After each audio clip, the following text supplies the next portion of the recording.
Sa kabila nga po mga idol ng ipinakitang laro ngayon ng Miami Heat, pwede pa nga po nilang palakasin ang kanilang lineup sa pamamagitan ng pagkuha kay Pascal Siakam. Yan naman ang ating unang storya na susundan ko na rin ang balitang mas lalo lamang nga pong umiinit ang trade ngayon ni Klay Thompson sa patuloy nilang pagkatalo at ang balitang nagreklamo nga po ang Denver Nuggets sa nakuhang in-season tournament championship ng Los Angeles Lakers. Kaya mga idol, tara, halina't alamin natin ang mga ito.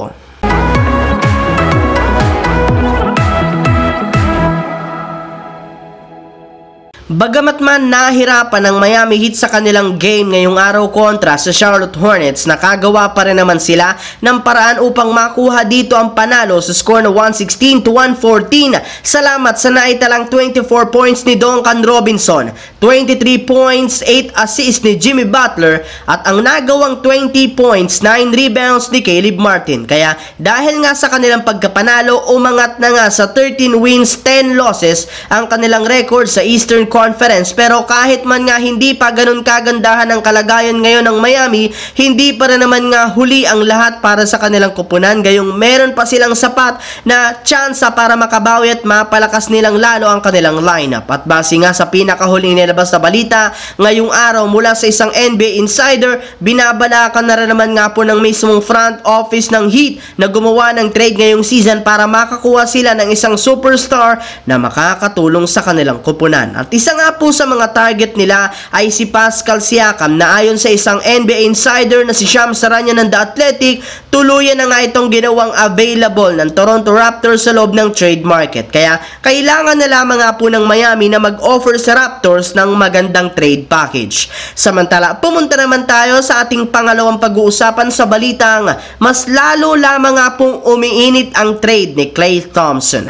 Katulad nga po mga idol lang sinabi ni Stephen Curry sa media, sawang-sawa na nga siya sa pagsagot sa media patungkol sa problema ng Warriors sa kanilang mga nakalipas na laro. Kaya dahil dyan, isinuggest na nga po ng ilang mga analyst na nag-iisang paraan lamang para masolusyonan ng kanilang team ang nangyayari ngayon sa kanila ay sa pamamagitan ng pag-trade kay Klay Thompson. Yes mga idol, umiinit na naman sa social media ang trade rumors patungkol kay Klay since hindi nga ito masyadong nakakatulong. Sa pamamagitan rin naman nga po ng pag-trade kay Klay Thompson, mapapaluwag nila ang kanilang cap space at makakakuha pa sila ng mas bata at mas magaling na manlalaro na makakatulong kay Stephen Curry. Habang dumako naman tayo sa ating huling storya dito sa balitang nagreklamo nga po ang Denver Nuggets sa nakuhang in-season tournament championship ng Los Angeles Lakers. 2 araw nga po mga idol matapos manalo ang Lakers sa finals ng in-season tournament at makuha nila dito ang papremyo,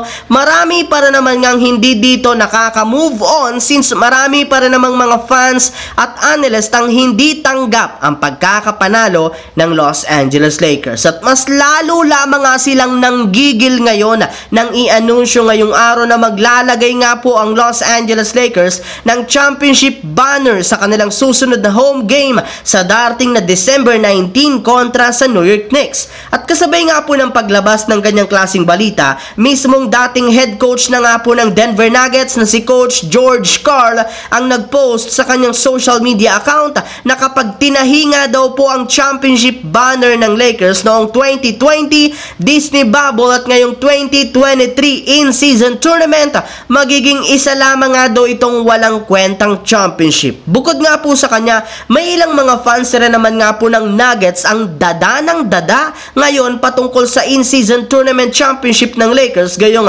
wala rin naman nga daw itong kwenta at nagsasayang lamang nga daw sila dito ng oras. Yes mga idol, ayon pa nga po dito, napakadami rin naman nga po mga fans ng Lakers sa Las Vegas kaya pinaburan nga daw sila ng mga referee sa kanilang naging laro sa in-season, plus malaki nga po ang makukuhang kita ng liga kapag nagkampiyon ang Los Angeles Lakers. Kaya iyan nga daw po ang nirereklamo ngayon ng halos lahat ng mga fans ng Denver Nuggets.